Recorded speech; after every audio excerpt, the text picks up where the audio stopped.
Daily तो लड़ाई हो ही रहा है भैया, हम बनेंगे प्रधानमंत्री, हम बनेंगे प्रधानमंत्री, हम बनेंगे प्रधानमंत्री। नमस्कार, मेरा नाम है राजेश सिंह और आप सभी का मेरे YouTube चैनल पे फिर से एक बार स्वागत करता हूं। मायावती दलित समुदाय की मसीहा, लाखों दलित समर्थक आज भी उन्हें अपना आइकॉन मानते हैं, इसमें कोई शक गिला नहीं होना चाहिए। 4 बार की मुख्यमंत्री, यूपी जैसे प्रदेश में अपने पहले कार्यकाल में कुशल प्रशासक की छवि बनाना, यूपी जैसे प्रदेश में जहां राजनीति करना ही बहुत मुश्किल है, वहां एक महिला होकर मुख्यमंत्री बनना ना सही में सराहनीय कार्य है। वहां 4 बार मुख्यमंत्री बनना, देश के प्रभावशाली राजनेताओं में से एक बनना। 2008 में फोर्ब्स ने मायावती को दुनिया की 100 सबसे शक्तिशाली महिलाओं में से एक माना। तो ऐसी राजनेता को नजरअंदाज करना और कमजोर मानना बीजेपी के लिए और किसी भी पार्टी के लिए भूल होगी। 2009 में अपने दम पर 20 लोकसभा सीट जीती। भारत में अनुसूचित जाति की पहली महिला मुख्यमंत्री को आज भी कमजोर मानना भूल होगी। हालांकि लोकसभा चुनाव जीतने के लिए सिर्फ जातियों का गणित काफी नहीं होता, और भी बहुत सारे एक्स फैक्टर होते हैं। मायावती जी ने अभी तक अपने पत्ते नहीं खोले, क्योंकि डेली तो लड़ाई हो ही रहा है भैया, हम बनेंगे प्रधानमंत्री, हम बनेंगे प्रधानमंत्री, हम बनेंगे प्रधानमंत्री।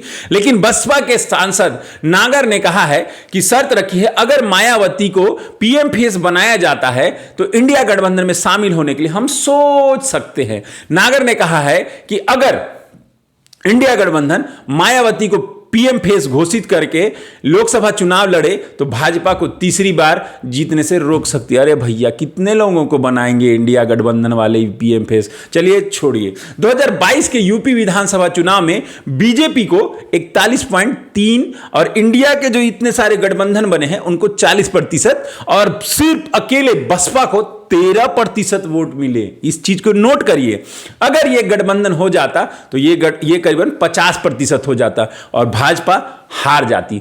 जहां तक मेरा मानना है, भले ही बीएसपी बहुजन समाज पार्टी दूसरे राज्यों में ज्यादा मजबूत नहीं है, यूपी में पहले जैसी स्थिति भी नहीं है, लेकिन अगर इतिहास को देखें तो मायावती और बीएसपी सही मायने में चुनाव में एक्स फैक्टर तो रहती है। इससे कोई किसी को गिला शिकवा, किसी को शंका नहीं होनी चाहिए। इतिहास गवाह भी है।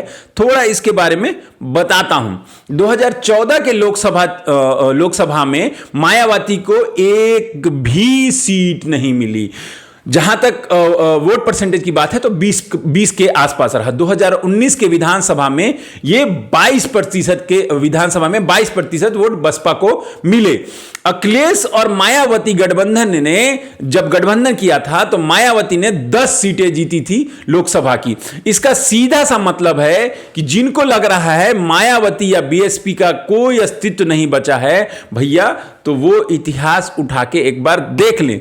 बहुजन समाजवादी पार्टी या मायावती कमजोर नहीं रही है चुनाव में। देखिए, इसमें भी कोई शक नहीं है कि अगर बीएसपी इंडिया गठबंधन में चली जाती है तो इस बात को तो मान के चलिए कि फिर चुनाव एक तरफा तो नहीं होने जा रहे हैं। एमवाई फैक्टर के साथ साथ बीएसपी को दलित वोट जो कुछ हद तक बीजेपी में शिफ्ट हुए हैं वो भी मिल सकता है, इसमें कोई शंका नहीं है। बीजेपी के लिए तो खतरे की घंटी है ही, इसको मान के चलिए। हालांकि पीएम घोषित होने के लिए उन्हें हम वतन अखिलेश, पड़ोसी ममता, नीतीश, लालू, राहुल गांधी, खड़गे, बहुत सारे लोगों से लड़ना होगा। लेकिन होता क्या है वो आगे आगे देखिए, क्योंकि देखिए इंडिया गठबंधन जो है ना उसमें बहुत सारे लोग जो अपने आप को प्रधानमंत्री मान रहे हैं। कभी नीतीश जी लड़ रहे हैं, कभी मायावती लड़ रही है, कभी ममता जी लड़ रही हैं, कभी खड़गे जी का नाम सुनाई दे रहा है, कभी राहुल जी लड़ रहे हैं।